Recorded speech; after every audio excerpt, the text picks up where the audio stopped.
Welcome to DRTSPR show. This is Dr. Tangella Shiva Prasad Reddy alias Dr. TSPR. Namaste, Adab, hello and a warm welcome to Narasimha Reddy Garu. He's an economist and he understands policy much better, and also he tries to simplify the policy in relation to public needs vis-a-vis resources. So I've been telling you, India means people, citizens, and resources and rights. Are they being properly administered? For everything you need income and expenditure. Whether that income is being usurped by only one. For example, we'll take Adani's case. The US indictment of Adani and 7 others, that too a court-filed charge sheet. Till proved, no one is guilty. We are very clear. Anyone can participate in our show. They are as per rule of law, constitution, and invoking evidential act. So that indictment, how they could influence regulatory authorities.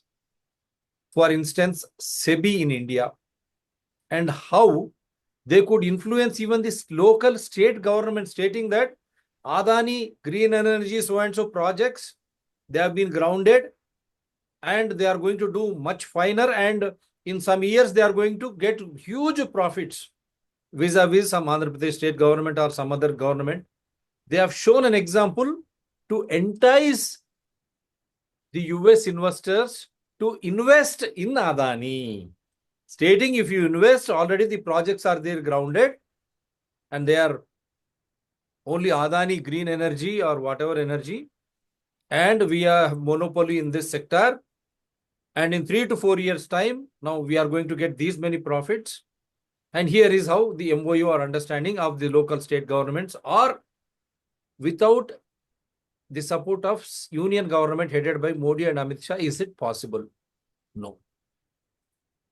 That is why SEBI chief, she doesn't go in front of joint parliamentary committee which is probing under the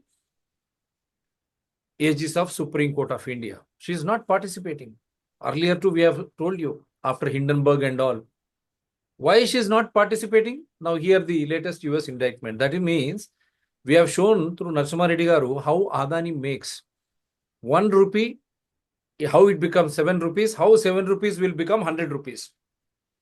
After a while, this 1 rupee is also taken off.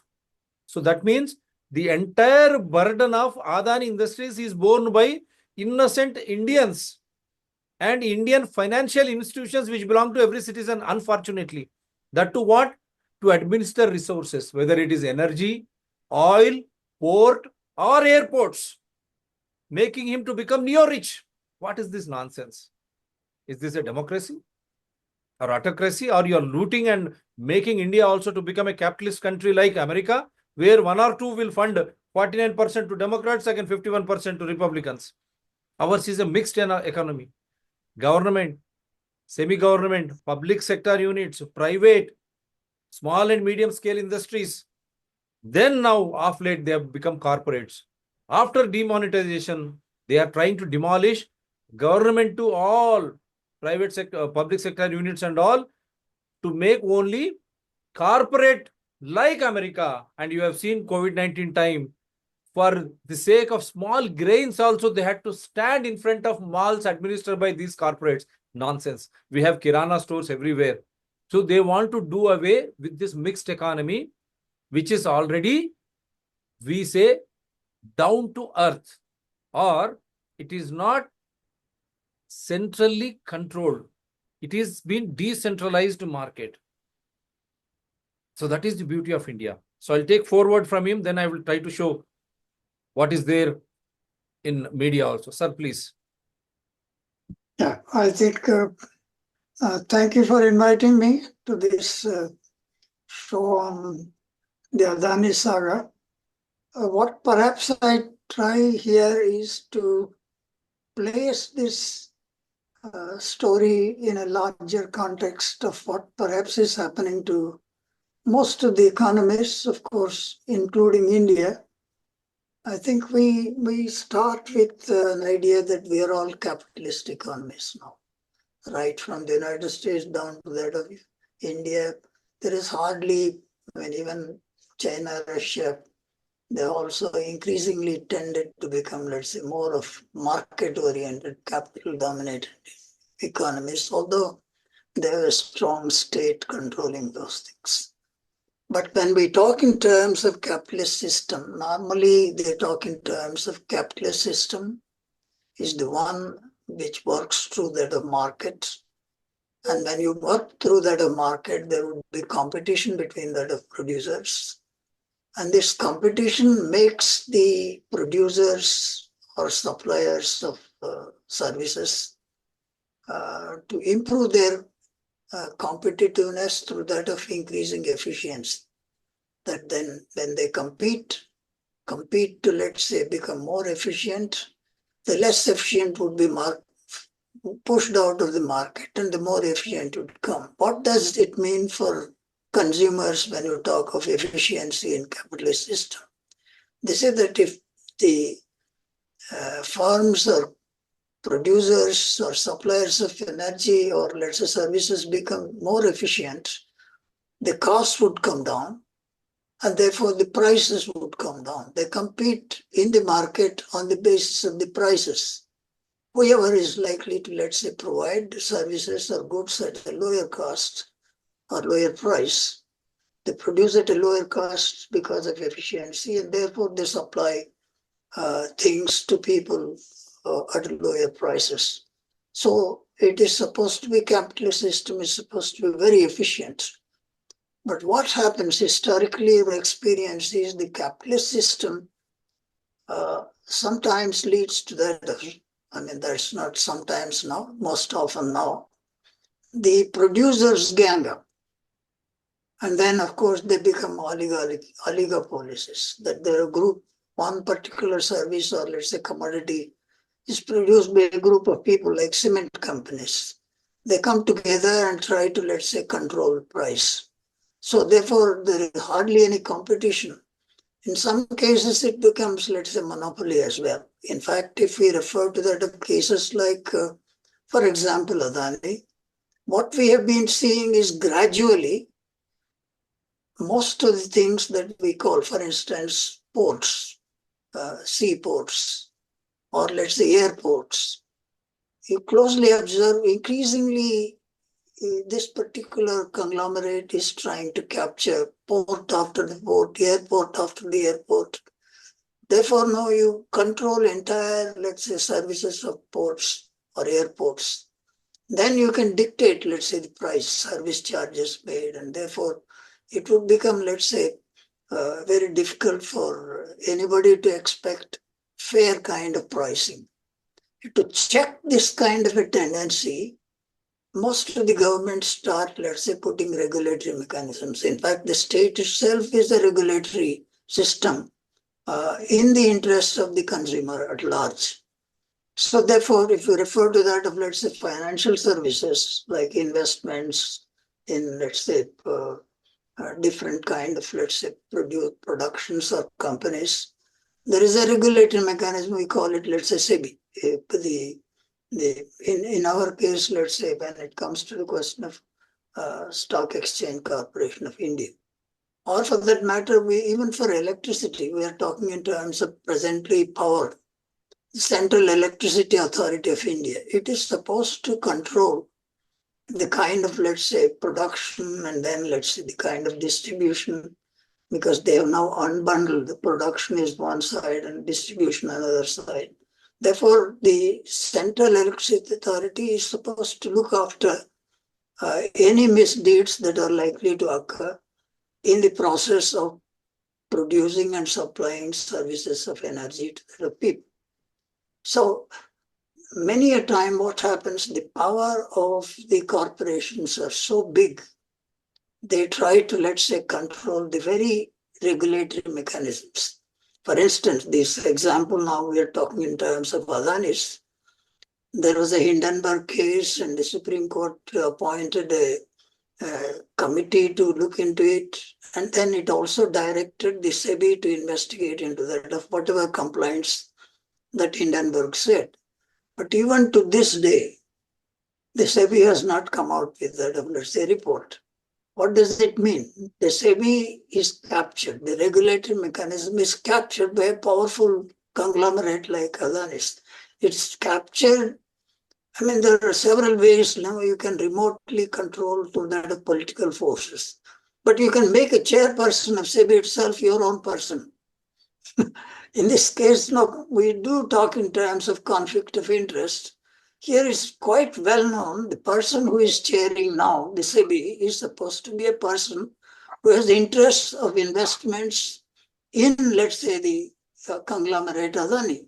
Therefore, you don't expect any justice. And this is what, in simplest terms, we refer to as the capturing of, let's say, regulatory mechanism, regulatory capture.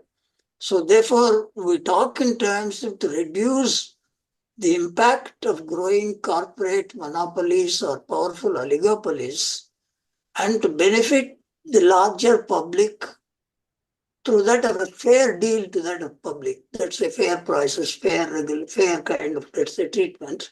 You appoint different regulatory committees or you can bring in regulatory legislative measures. According to law, certain things are prevented. For instance, when it comes to the question of exploitation of natural resources, there are certain regulations relating to the environment. So therefore, there is what we have called as, let's say, the green regulatory authority. It would put, let's say, it's put down when you try to, let's say, violate something which is likely to damage nature. But you capture that and take through that of, let's say, the legislation, you get its clearance. You can go to Andamans to establish industries, or let's say Lakshadweep to and its tourist things in areas which are supposed to be fragile environmental places. This has been happening extensively in terms of, this is what we call as, it's, I think earlier we say that in the capitalist system, in spite of, let's say, the regulatory systems, there is a possibility of corporate capture of, let's say, regulations. But now, in fact, it's not only corporates, they are chronic capitalists. They are hand in glove with that of the state itself. And therefore, the state perhaps would become a witness or active promoter of these kinds of corporations. That's the kind of a tendency we observe in the case of, let's say, the present conglomerate that we are talking in terms of. I think any kind of, let's say, complaint against this is likely to be put down. Either perhaps you capture, in fact, the extreme capture is you can even, let's say, capture the third pillar or important pillar of the Constitution, justice also. You can manipulate even, let's say, that perhaps would be extreme situation. It may be happening also. We are not, no, without evidence, I can't talk loosely about it. Court case, the Supreme Court monitored case of SEBI investigation is not going ahead. What else they want? That's right. Why One Supreme Court is can keeping quiet? go to that extent, but of course the report has given, they have said, the committee has said, I mean, very carefully that we don't seem to, basically they don't understand the kind of things. They said, if somebody says that we don't see anything, you can't, let's say, compel the committee to give a report going into more detail. It means that they are, the committee that went into that of, let's say, Adani's, the committee that is put by, constituted by Supreme Court, just expressed in a way helplessness, that they are not able to find anything. You can't, let's say, do anything. That itself shows the power of the corporate sector capture. This is what we call as, you capture the regulatory system. And in fact, Supreme Court also directed the SEBI to investigate, but it's not doing it. It's just, let's asking for time year after year.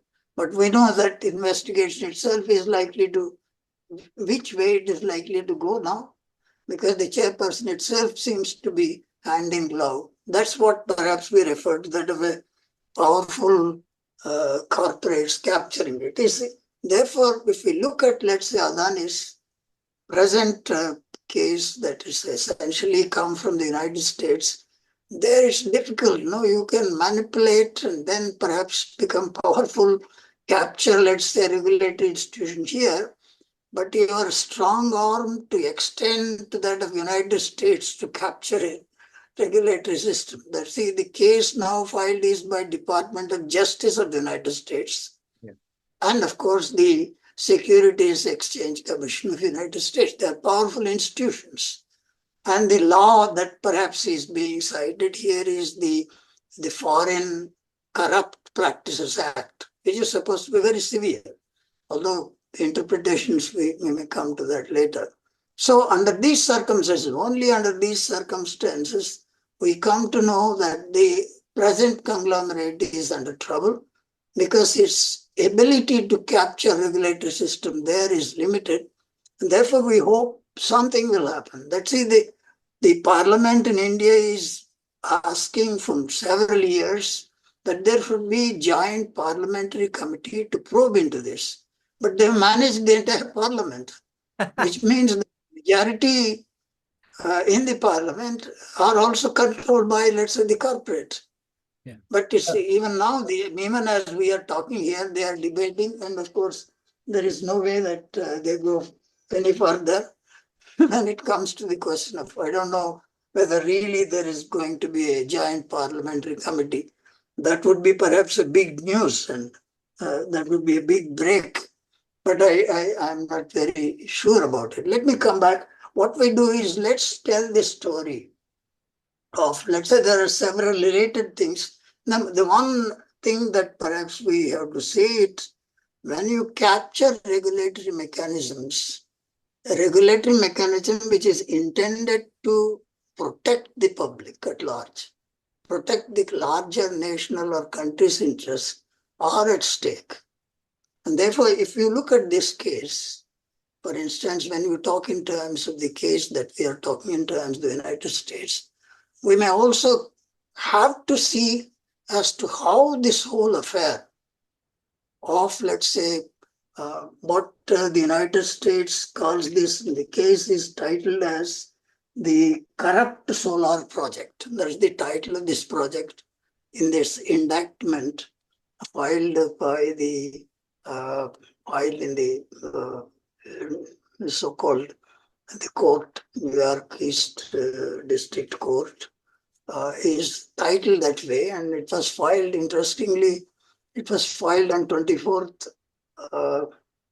October, but it comes to us on almost 1 month later on 20th November, because there was some kind of, let's say, I mean, that maybe I don't know how the news itself was regulated, but anyway, it broke with all the kinds of consequences that will have. Let's see as to, the question is, how is it that the United States gets involved in this case? I'll tell the story first. I mean, you know, but you will put that in a sequence. In fact, this is exactly where we begin with that of some kind of a regulatory capture. When we talk in terms of the floating of tenders by the Solar Corporation of Solar Energy Corporation of India between 2019 and 2020 for the generation of solar power of the capacity of that. At that time, it was supposed to be something like 12,000 megawatts, or about eight, what they call as gigawatts. And this, interestingly, this is itself, when it comes to the question of tender process, it is supposed to be unique kind of tender process, because normally tenders are floated either for, let's say, supplying of, let's say, solar power, or for producing of solar power. But in this case, this particular tender involves not only producing of, not only, let's say, supplying of solar power. That means you are already producer, and then you can supply. It also has a part which is supposed to be production of solar power, a solar power equipment. That's what is called as the solar cells and all that. So many people, because many who would like to compete in that, are not able to compete because they have either solar supply or let's say solar cell production. They don't have both. This is perhaps uniqueness of this, and therefore the entry point itself, you can manipulate the tendering process itself so that it's clean. Nobody will enter competition. And then they come with that of a quotation for, let's say, 8 megawatts, 8 gigawatts of supply of solar power. And then, of course, about 3 gigawatt kind of solar equipment production. Both the tenders were given to them. The rates quoted by the Adanis, in this case, there's Adani and Azure, both companies joined together. It's a company with interest across the globe. Now it has Canadian interest and of course US fundraising and all this is involved. And therefore the joint tender was won. But I think when it comes to the question of providing resources for this tender, let's say that, you have to get, for this tender, they also raise money for investments in both, for instance, for power supply and then, of course, the equipment manufacturing. It looks like they raised something like $3 billion worth of, let's say, resources, both by loans and that of bonds, of which something like $750 million was perhaps from the US, of which specifically the bond selling through that of Security Exchange Commission of US, which has to approve it, is about 175 US million dollars, 75 million US dollars. This is exactly where the interest of the US is involved.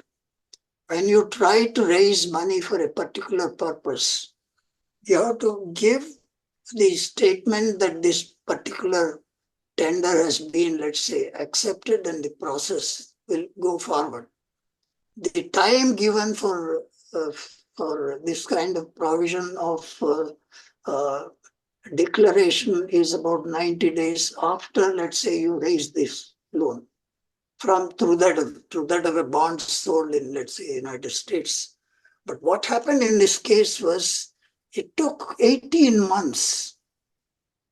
A thing which should be provided for within 90 days, they took 18 months.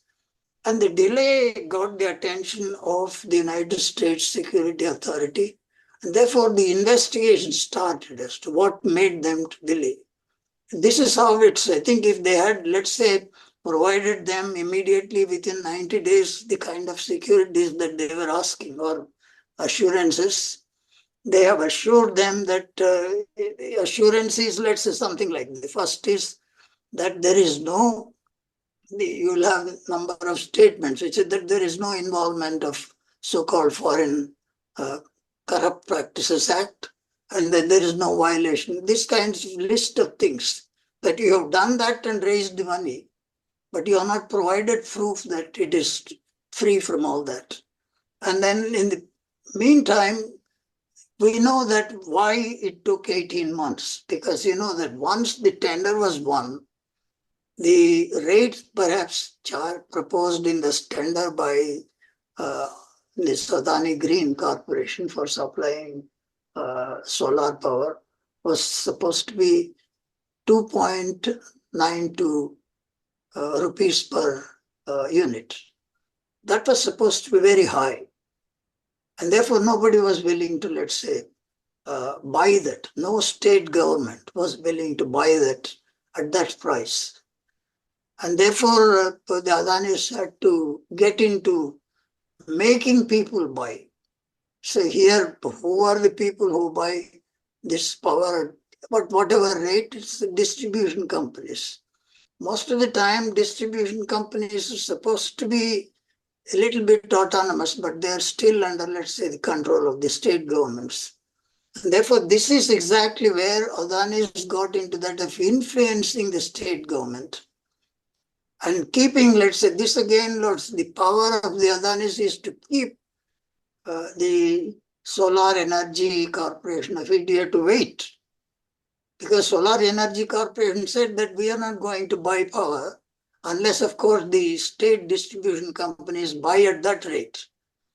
Therefore, unless you are sure that you are going to, let's say, the states are going to, let's say, buy, we cannot, let's say, take into consideration this agreement or tender. Therefore, the Adani company, Adani Green, along with that of Ajure, that's, I think, the Canadian linked kind of US Canadian linked company, together work to influence the state government. This where a series of things happen, that they had to directly contact the state governments so that they could influence, let's say, their own power distribution companies. I mean, this is, I think it is now, the story is told that between August 21 and let's say November 21, Gautam Adani itself met the AP. They talk in terms of top official. Now it's quite clear it's about the chief minister, AP, then chief minister, 3 times to convince him that this would be beneficial for him. Interestingly, there is side stories by that time. AP government itself floated a tender for, let's say, 10,000 megawatts of solar power supply. And then in the period 21, August 21 to that of, let's say, November 21, AP government cancelled that tender floated by them and decided to buy power from it comes through that of security. I mean, that's the Solar Energy Corporation of India. Through that of the Adanis would supply technically to that of, let's say, Solar Energy Corporation of India. They take about 5 paise, it offers 5% commission for this deal. And then, of course, the AP would buy from, technically speaking, from the Solar Energy Corporation. But literally, it means that they agreed to buy from Adanis at the rate fixed. When that rate, in this case, there seems to be in these 3 meetings negotiation.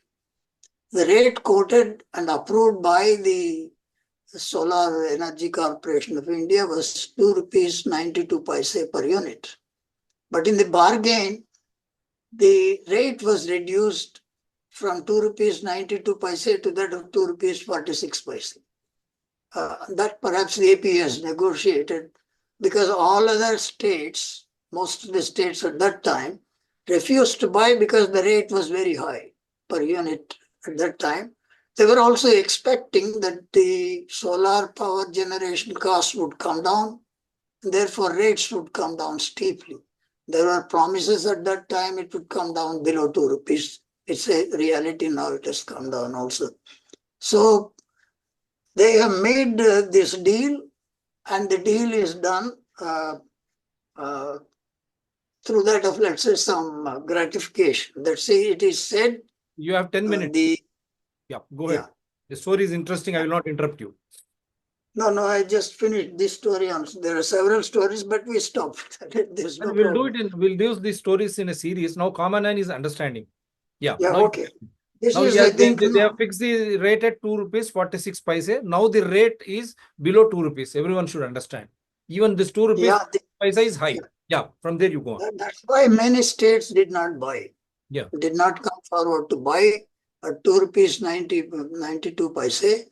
It is Andhra Pradesh which again was willing to buy huge quantities. So in fact, out of the 8 gigawatts of power, Andhra Pradesh ultimately, the agreement shows, decided to buy 7 gigawatts. That means that's why when it comes to the question of what they are showing as corrupt kind of payments, the total amount they say is about $250 million, which is about, let's say, 2,027 crores, of which now what is alleged is that AP top official got 1,750 crores. 1,750 crores. Then that's why they also bought substantial portion. But the rest that's available is only the residue of that 250 crores only. Yeah. Because they have sold it to other people, the remaining 1 gigawatt. And then when it comes to the question of, let's say, deal, see, since this deal is going on, they also, let's say, the investigation started because they are delaying it. It is taking long time. The investigation started by the United States. And therefore, when it comes to the question of, let's say, the investigation, what they found was they found from one of the person, Anadi's nephew, who was in the United States, they raided his place and captured his mobile telephone, which revealed the conversations relating to the bribes. And in let's say 2022, there was a meeting by Adani himself, Gautam Adani, along with that of executives of Azuri and others, where I think he had detailed of the payments to be made. There was, I think, this where they talk in terms, they used Excel, present Excel copies and then PowerPoint presentations. All these are captured in 22 by the FBI of United States in 2022. What they did, I mean, that they captured this, and then there is a detailed kind of that for the details also about the payments made, the rate at which the payment made is something like 30,000 rupees per megawatt of, let's say, power to be purchased. So it comes to that of, let's say, something like $30,000. I mean, 30,000 for gigawatt, megawatt becomes, let's say, 250 in total for, let's say, 8 gigawatts. And then it was in first time we find that in March 2023, FBI special agents raided the Sagar. That Sagar Adani is the nephew. And then all the information, that say the electronic equipment and other things were captured, and they were able to, let's say, open up the kind of extent of bribes requirement that they were made. And before we go to that at the end, why, how did this deal take place? What are the benefits to this? One, of course, we know the 50 crores to the chief executive of Andhra Pradesh, and the rest of the 250 or 275 crores to that of other states. Involved here is just Chhattisgarh, there is I think Tamil Nadu. They're all talking about they bought only through the Solar Energy Corporation of India. That's, of course, is routed through. But what is the benefit for Adanis? The estimated benefits in these discussions, when they were talking in terms of the process of distribution of these bribes, there was also discussion of the estimation of the benefits that Adanis would get. The Adani Power, Adani Green would come to that of, let's say, something like $2 billion over a period of 20 years. So that is the Adani's kind of, that's why they went to the extreme extent. So if you convince somebody to buy the power even at the reduced rates, I mean, here one must note that the recent Solar Energy Corporation also comes in after some time after this case came out. They say that no, they have tendered at the rate of, let's say, ₹2.92, but for Andhra Pradesh they agreed to reduce it to that ₹2.46.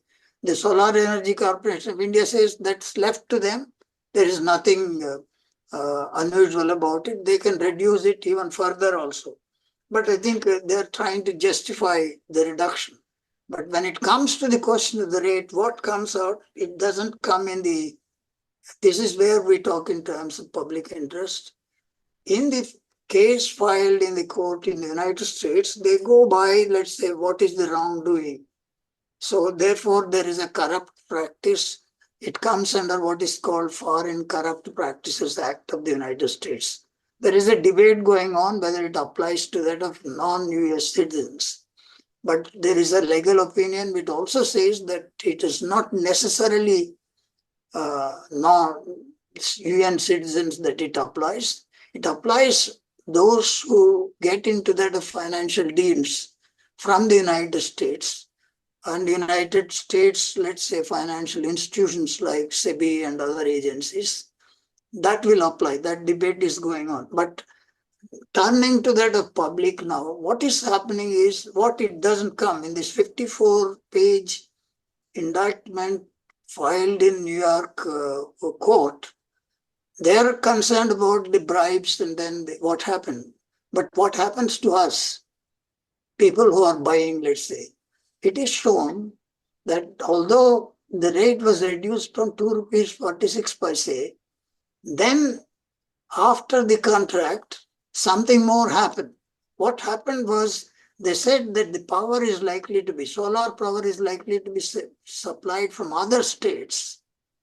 Therefore, they said that interstate transmission costs should be paid in addition to that. This is the flaw in it. And that would mean that something like another 2 rupees. And then after, let's say, that 2 rupees is agreed, then there is something like transmission losses because of the long distance transfer of power. For that, there is some more money. In effect, the 1 unit cost in Andhra Pradesh, according to this agreement, will come to that of 5 rupees 21 paise. Wonderful. Which means a huge, I mean, there are, of course, newspaper estimates. We don't know exactly. They talk in terms of something like 70,000 crores of loss to the general public. That is additional payments general public would pay if the agreement goes for 20 years.